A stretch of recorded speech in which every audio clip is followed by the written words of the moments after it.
Bonjour à vous, amis airsofters, airsofteuses. C'est Raziel68260. Aujourd'hui, pour vous changer des accessoires, je vais vous faire une petite review sur une réplique de poing qui est le Red 400 CO2 de chez ASG. Cette réplique est en métal et ABS. Plus exactement, la culasse est en métal, ainsi que d'autres petites pièces. Le reste du corps, lui, est en ABS. Pour son poids, il fait 588 grammes. Ses dimensions, il a une longueur de 180 mm, une hauteur de 140 mm et une largeur de 32 mm. Sa puissance est de 1,3 joules, ce qui fait environ 377 fps. Sa culasse est fixe. Cette réplique dispose d'un rail Picatinny intégré, ce qui est pas mal du tout si plus tard vous voulez rajouter un laser ou une lampe. Passons maintenant à son chargeur. Alors ce qu'il y a de bien avec ce chargeur, c'est qu'il est en full métal déjà pour commencer.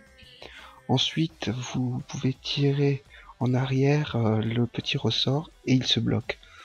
Vous chargez les billes soit par le haut, soit par l'orifice qui est prévu à cet effet un peu plus bas dans le chargeur. Je trouve qu'il y a des inconvénients à ce type de chargeur aussi, puisqu'ils sont fins. Donc si on les perd, que ce soit en forêt ou n'importe où, on a des chances de ne pas le retrouver.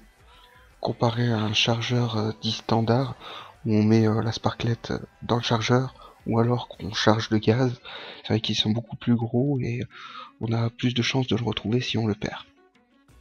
Ensuite, c'est sa capacité qui est de 14 billes, je trouve que c'est vraiment faible. Le logement de la sparklette de CO2 se trouve dans la crosse. Il suffit de tirer, ensuite on insère la sparklette et grâce à cette petite vis, nous faisons pression pour la percer. Le risque de casse au niveau du logement de la sparklette est très faible car c'est en métal. Ensuite, il vous suffit juste de refermer la crosse. Le chargeur se loge juste à côté de la sparklette de CO2 au niveau de la crosse. Pour l'extraction de celui-ci, il faut faire pression vers le bas sur ce petit teuteux au niveau de l'arrière du pontet et le chargeur s'extrait. Quelque chose que je trouve vraiment dommage sur cette réplique, c'est qu'elle dispose d'un joint hop-up, mais celui-ci n'est pas réglable. Pour ce qui est de la sécurité, nous avons un petit bouton qui se trouve sur la droite de la réplique. Il suffit de faire pression sur celui-ci pour le déplacer d'avant en arrière. Lorsqu'il est en position avant, nous sommes en sécurité, et en position arrière, nous sommes prêts pour l'utilisation. Voyons maintenant ses organes de visée. Ils sont en métal et fibre optique rouge et vert, qui aident lorsqu'on prend la visée, car on les voit très bien. Mais après la chasse, cela ne tenait pas. Il a fallu les recoller. On peut constater qu'il nous est impossible de régler la hausse et la dérive. C'est franchement dommage. En faisant pression vers le bas sur le chien, vous pouvez tirer légèrement votre culasse en arrière afin de la désengager, puis soulevez-la légèrement et faites-la repartir en avant pour avoir accès au canon interne. La prise en main de cette réplique est vraiment agréable grâce à sa poignée ergonomique qui est faite tant pour les droitiers que pour les gauchers.